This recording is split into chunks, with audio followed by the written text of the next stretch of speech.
এখানে বারিয়ন জাতের মালটা চাষাবাদ করা হয়েছে। বারিয়ন জাতের মালটার কিন্তু বাম্পার ফলন হয়েছে।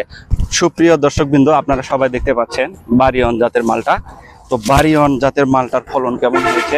বাংলাদেশেও কি এইরকম বারিয়ন জাতের মালটার ফলন সম্ভব? বাংলাদেশের মাটিতে বারিয়ন জাতের মালটার ফলন কেমন হয়েছে আপনারা সবাই নিজে চোখে দেখুন। আপনারা যদি সঠিকভাবে পরিশ্রম করতে জানেন, আপনারা যদি সঠিকভাবে পরিশ্রম করেন, তাহলে কিন্তু বাংলাদেশেও বারিয়ন জাতের মালটা চাষাবাদ সম্ভব এবং বারিয়ন জাতের মালটার ফলন অবশ্যই বৃদ্ধি হবে। যে যেখান থেকে আমাদের ভিডিওটি দেখছেন তাদেরকে অনেক অনেক অভিনন্দন। তো আজকে আমি বর্তমানে অবস্থান করেছি বগুড়ার শিবগঞ্জে। এখানে বগুড়ার শিবগঞ্জে বারিয়ন জাতের মালটা চাষাবাদ করে কৃষকের ভাগ্য বদল। এখানে আমার প্রাণপ্রিয় কৃষক ভাই বারিয়ন জাতের মালটা চাষাবাদ করেছে এবং বারিয়ন জাতের মালটা চাষাবাদ করে প্রত্যেক বছরে 2.5 থেকে 3 লক্ষ টাকার মালটা কিন্তু এখান থেকে বিক্রি করে যাচ্ছে। তো লাভের গল্প শুনতে আজকে কিন্তু চলে যাব এখন আমার প্রাণপ্রিয় কৃষক ভাইয়ের কাছে, একটু মালটা চাষাবাদ কলা কৌশল প্রসঙ্গে একটু জানবো। সবাই সাথে থাকুন। আসসালামু আলাইকুম। ওয়ালাইকুম আসসালাম। কেমন আছেন আপনি? ভালো আছি ভাই। আপনার নাম কি? আমার নাম শহীদ। আপনি এখানে কি জাতের মালটা চাষাবাদ করেছেন? বাড়ি 1 আছে, বাড়ি 2 আছে। বাড়ি 1 আছে, বাড়ি 2 আছে। বাড়ি 2 আছে। তো আমি দেখতে পাচ্ছি মালটা মোটামুটি পরিপক্ক হয়ে গেছে। আর কতদিন পর থেকে এখানে মালটা হারভেস্ট করবেন? আর দিনের বেশি পর থেকে মালটা বিক্রি শুরু করবেন। আপনার কি পূর্বের কোনো অভিজ্ঞতা আছে? এই বাগানটা কতদিনের পুরনো? আমার হলে বাগানটা 4 বছর হচ্ছে। বাগানটা আমার প্রথম বছর সংখ্যার দিক থেকে কয়টা গাছ দিয়ে আপনি মালটা চাষাবাদ শুরু করেছেন? আমি প্রথম দিক দিয়ে 180টা গাছ থেকে আমি এটা ইয়ে করছি। তো প্রথমে যখন আপনি মালটা চাষাবাদ করছেন 180 পিস গাছ হতে আপনি কত মন মালটা এখান থেকে উত্তোলন করেছেন? প্রথম দিকে আমি মালটা বিক্রি করছি 180টা গাছ থেকে 90,000 টাকা। 90,000 টাকা। হ্যাঁ। তো প্রথমবার কেমন ধরেছিল? প্রথমবার একটু কম, যেমন নতুন গাছ লাগানো কম। তো এখন কেমন ধরছে? এখন দেখে কি আপনি সন্তুষ্ট প্রকাশ করছেন? হ্যাঁ, এখন অনেক ভালো, অনেক আছে।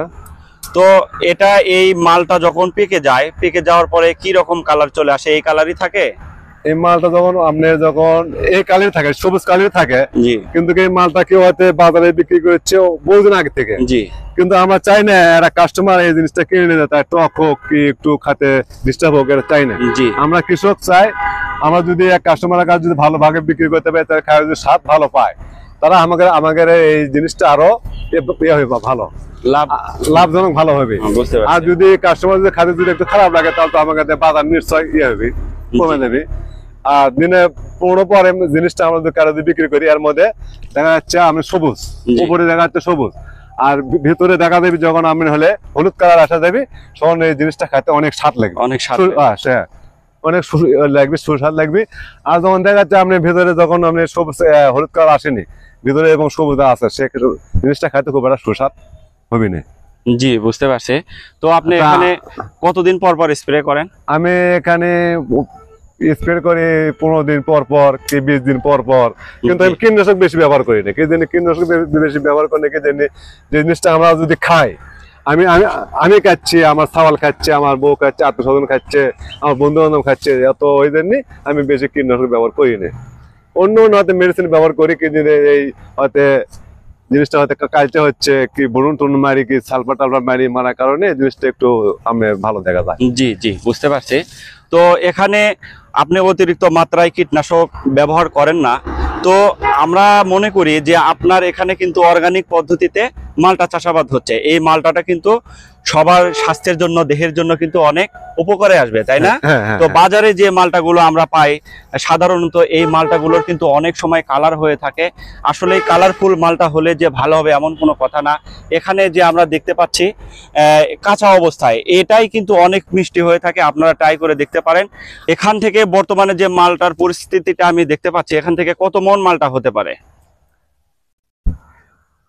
প্রায় এবার মন 60 মন মালটা আপনি এখান থেকে বিক্রি করতে পারবেন। তবে এখানে আমার প্রাণপ্রিয় কৃষক ভাই আমাকে জানিয়েছে যে এখানে যে আমি মালটা চাষাবাদ করি, মালটা চাষাবাদ করার পাশাপাশি এই যে মালটার মাঝখানে যে ফাঁকা গ্যাপ পড়ে থাকে, ফাঁকা অংশ পড়ে থাকে, এর ভিতরে কিন্তু আমি অনায়াসে অন্যান্য সবজি করতে পারি। আমি কিন্তু রবি মৌসুমে লাউয়ের গাছ বলেন, কপি তারপরে কপি বলেন, যে কোনো ফসল কিন্তু আমি এখানে করতে পারি। তো শুধু মালটা থেকে 2.5 থেকে 3 লক্ষ টাকা কিন্তু উপার্জন হয়ে যাচ্ছে। যদি এর ভিতর আলু করে, যদি কপি করে, যদি মরিচ করে, অন্যান্য ফসল কিন্তু চাষাবাদ করা যায়। যদি এগুলো চাষাবাদ হয় তাহলে কিন্তু দেখা যাচ্ছে যে অন্যান্য সবজি করে 2 থেকে 2.5 লক্ষ টাকা, মোটে 5 লক্ষ টাকার কিন্তু একটা বেনিফিট চলে আসছে অলরেডি। তো আমরা যদি স্বনির্ভর একটা দেশ গড়তে চাই, আমরা যদি আমদানি নির্ভর যদি কমাতে চাই, আমরা যদি নিজেদের ফল যদি আমরা নিজেরাই উৎপাদন করতে পারি, নিজেরাই যদি মালটা উৎপাদন করতে পারি, নিজেরাই যদি কমলা উৎপাদন করতে পারি, তাহলে কিন্তু দেশ ও জাতির জন্য সবার জন্য কিন্তু কল্যাণ বয়ে আনবে। আমরা একটু মালটা চাষাবাদ কলা কৌশল প্রসঙ্গে একটু জানবো, সবাই সাথে থাকুন। আমি দীর্ঘ 4 বছর ধরে এই মালটা চাষ করতেছি। আমি প্রথম এই মালটা চাষ করার পরে আমি চতুর্দিকে 1 ফুট করে গর্ত খুঁড়ে নিয়ে আমি গোবর এবং অন্যান্য খাবার, জিঙ্ক টিং বোরন টোরন এলা খাবার টাবার দিয়ে গর্ত আমি দিয়ে 15 দিন যাবত গর্তটা আমি ভরে থই। থার পরে 20 দিনের কালে যে আমি এই ছোট চারা এনে আমি করি, লাগানোর পরে মাছ দিয়ে পরে আবার একটু খাবার টাবার দিয়ে গাছে আমি অনেক রকম করি, স্প্রে করি। যেমন আপনার কার্বনডাজিম ব্যবহার করি, তারপরে রিপকট ব্যবহার করি। এগুলো ব্যবহার করার পর কোনো ওই পিঁপড়া যদি না আসে আর অন্য রোগ যদি না হয়, এই দিন এলে ব্যবহার করি। আমি ফুল আসার সময় আমি কোনো স্প্রে করি না, কোনো কীটনাশক দেই না। কি দেননি যদি ওই ফুল আসার পরে যদি আসার সময় যদি আমি কীটনাশক ব্যবহার করি, তাহলে ফুলটা হয়ে যায়, নষ্ট হয়ে যায়। সব নষ্ট হয়ে গেলে পরে তখন ওই মুকুলটা আটকে না, ওই গুটিটা আটকে না। গুটিটা না আটকার কারণে আমি কোনো করি না, ব্যবহার করি না। আবার যখন গুটিটা আটকে তখন আমি ব্যবহার করি। কারণ কোনো আটটা না পরে আবার গাছে গোড়ায় আপনার খাবার টাবার দেই, গোবর টবর দেই, তারপরে আপনার জৈব সার দেই, ইউরিয়া দেই, পতেঙ্গা দেই, দিয়ে আমি এভাবে চাষ করি। প্রথম বছরে 180টা গাছ হলে 180টা গাছ আমি 90,000 টাকা বিক্রি করছিলাম, এটা প্রথম ইয়েতে। আর দ্বিতীয় ধাপে আমি 180 টাকা থেকে 2 লাখ টাকা বিক্রি করছিলাম। সুপ্রিয় দর্শকবৃন্দ, আজকে কথা বললাম বাড়িওয়ান মালটা চাষাবাদ প্রসঙ্গে। তো সবাইকে ধন্যবাদ জানিয়ে আজকের মতো এখানে শেষ করছি। আল্লাহ হাফেজ।